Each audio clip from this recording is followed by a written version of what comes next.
Hi, I'm Stephanie Jaworski from joyofbaking.com. Today we're going to make a red velvet cake. First, preheat your oven to 350 degrees Fahrenheit, that's 180 degrees Celsius, and then you will need two 9-inch, that's 23 centimeter round baking pans that I have sprayed with, or you can either butter or spray with a non-stick vegetable spray, and line the bottoms with a piece of parchment paper or wax paper. Then in a bowl I have placed 250 grams, that's 2.5 cups of sifted cake flour. That means you sift the cake flour first and then measure it. And to that I'm going to add a half a teaspoon of salt and 2 tablespoons of unsweetened cocoa powder. Now you can use regular or Dutch processed. And I'm just going to sift that in to the flour. You want to get rid of all the little lumps that sometimes cocoa powder can have. And then I'm just going to whisk the flour and the cocoa powder together. Okay, and then you will need 1 cup, that's 240 milliliters of buttermilk. And that makes a moist and tender crumb to this red velvet cake. And to that, I'm going to add 2 tablespoons of liquid red food coloring. You can just get this at your grocery store. Now be careful with this because it's pretty bright and it'll stain. I've put my measuring cup on some paper towel just to be careful, and then just lightly whisk that together. That will make our cake really red. Okay. Now, in the bowl of our electric mixer with a paddle attachment, or if you don't have a stand mixer, just use a electric hand mixer with a large bowl, I'm going to put a half a cup, 113 grams of unsalted butter at room temperature. I like to use unsalted because I prefer the flavor of that. And then I'm just going to beat that until it's creamy and smooth.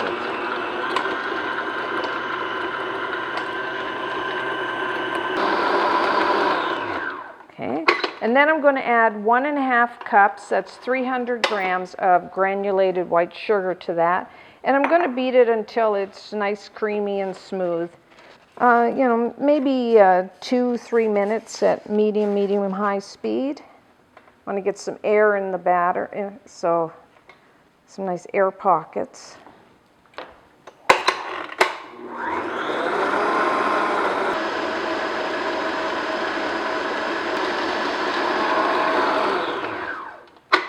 Now I'm going to add 1 teaspoon of pure vanilla extract. Try to use the pure, it's got much better flavor than the artificial.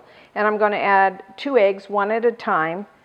I'll beat the first one in and then scrape down the sides and then beat the second one.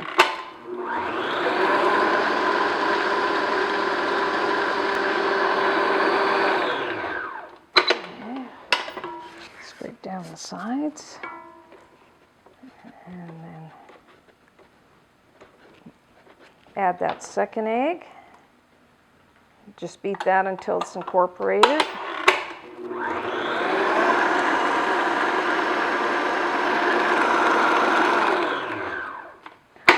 Now what I'm going to do is add the flour mixture and the buttermilk mixture alternately. So I'll add 1/3 of the flour mixture, then half of the buttermilk, and then finish that off. So I'll add a bit here, mix that in.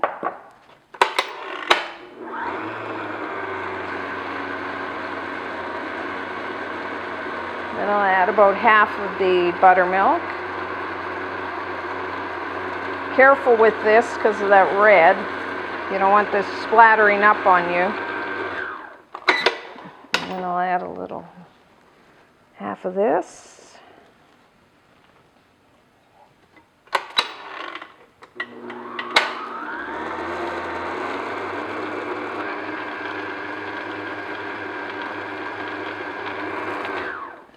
And I'm going to add I'll scrape down the sides, and then I'm going to add the rest of the buttermilk. Try not to get this on your hands or you'll have red hands, which I have done. Kind of hard not to with this.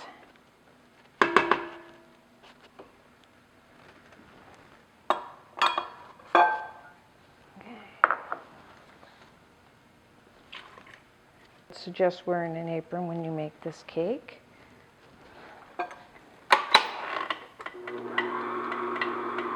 Just do this on low speed so it doesn't splatter up on you.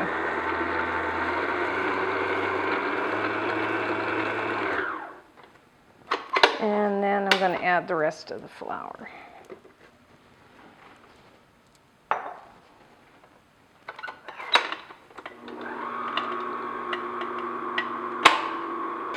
Okay, so we're done.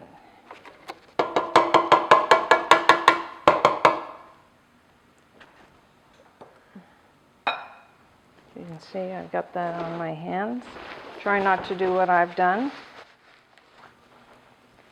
And I'm going to transfer this to a large bowl for the final step, just so you can see what I'm doing here. And a wider bowl makes it easier to finish it off. Okay. So there we go. As you can see, that's bright red.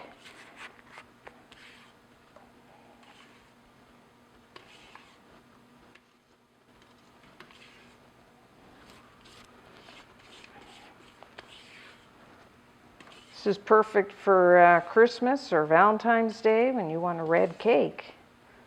Okay. Now I'm just going to clean up a little here. Now the final step, which is the magical step, I would say, makes this cake so interesting, is we're going to mix 1 teaspoon of baking soda with 1 teaspoon of distilled vinegar. And when I mix that together, it's going to bubble and foam. And then quickly, I have to quickly mix that in. And that bubble and foaming will cause the cake to be light and fluffy. But you have to do this pretty fast, and then we're going to pour the batter, divide the batter between the 2 pans and get it in the oven right away. So, I'm just going to make sure I have my spatula here. Put these together, see it foams. I'm going to add this quickly, and I'm just going to mix it in. Easy enough.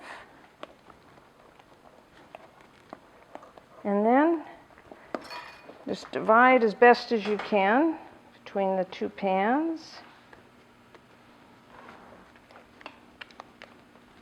And we're going to bake this for about 25 to 30 minutes, or until a toothpick inserted in the center comes out clean. So I just use an offset spatula. Around we go. Okay, and the other one. Just try to do it as evenly as you can. Okay, into the oven we go.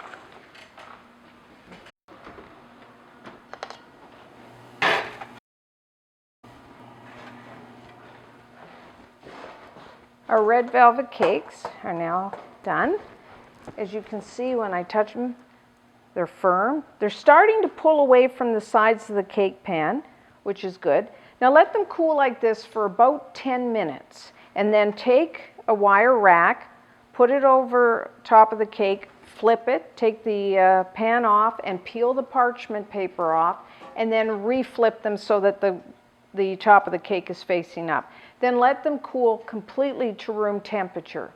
After that, wrap them in plastic wrap and put them in the fridge for a couple hours until they're firm. And this will make filling and frosting the cake much easier. There will be no tearing.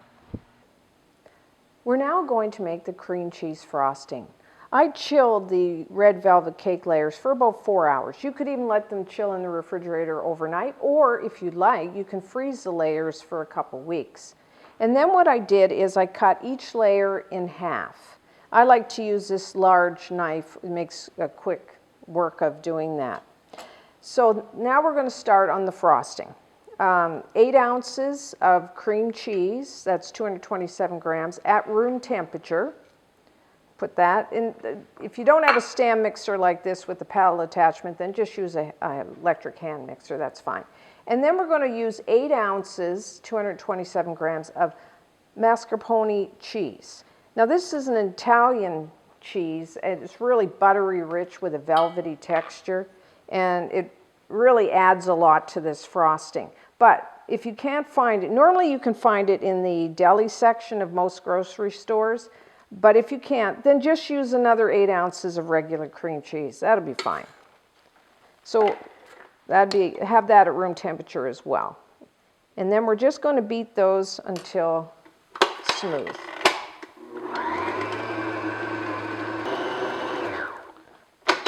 To that, I'm going to add 1 teaspoon of pure vanilla extract. Try to use the pure, it's better tasting than the imitation.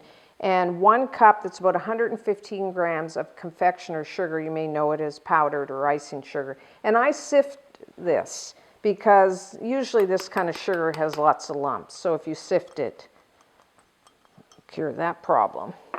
And then I'm going to just beat these until smooth. All mixed together. Start out on low speed so it doesn't fly up on you, the sugar.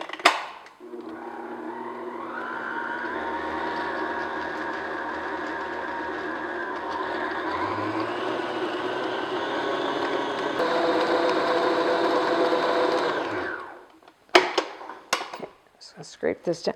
Now what makes this icing, this frosting a little different besides the mascarpone cheese is we're going to add heavy whipping cream, also known as double cream.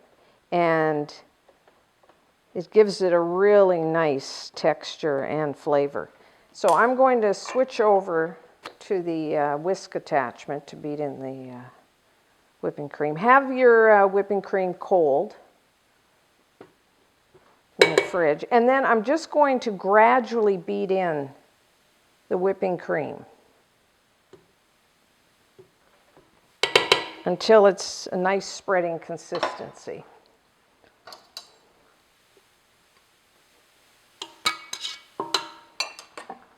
So change to this. And just add a little to start.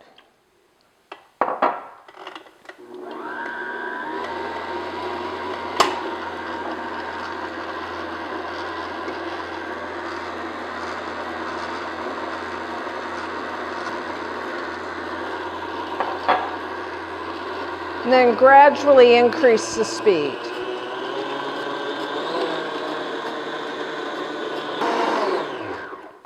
Just going to scrape down the bowl, make sure everything's mixed in.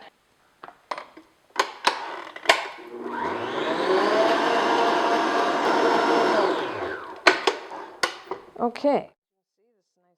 So now I have 1 layer on there, and I'm just going to put about 1/2 cup of frosting. And then just with one, like you either use either type of spatula or just a knife, just spread. Going to put the next layer and continue on. Put some more frosting, then do all the layers, and then do the top and sides of the cake. And if you want, you could leave some frosting aside and do some put in a piping bag, or you could sprinkle the top of the cake with some coconut. It's very nice. This does need to be refrigerated for a couple days, several days. It'll stay in the refrigerator. So until next time, I'm Stephanie Jaworski of JoyBaking.com.